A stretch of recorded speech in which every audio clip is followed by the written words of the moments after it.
welcome to my virtual pew. This isn't the sanctuary at CPC, this is my living room. And I'm Eli McCulloch Cappel, the Director of Christian Education. One of my favorite parts of my job at Christ Presbyterian is hanging out with young worshipers, like you, as we learn together how to worship. Today I wanted to talk about space. This is where I worship when we're in our homes. My family joins me right over there on the couch. You can't see that. But here in our living room is where we make time together as a family to worship God each week. We've got the TV behind us.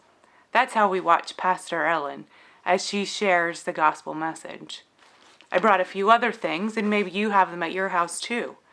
We have a story Bible so that we can follow along. It's the same Bible that we're using for the s'more lessons. We have our iPad because that's where we read the bulletin so that we know what's happening next in worship. I've got a candle over there. See it behind me? That candle reminds me that no matter where we are, God is with us. And the last thing that I have to show is we have a hymnal. Now, when we're not in the sanctuary, we don't use the hymnal as much because all of the hymns are printed in the bulletin that's on your iPad or that your family printed out. But we've got the hymnal so that we can still learn how to find those songs for when we're back together in the sanctuary. In your worship space, you might also want to have some crayons, maybe some Legos, some Play-Doh. But why? Why those things? What do they have to do with worship?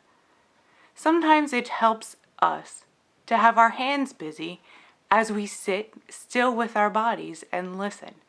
So if you have those, that's great.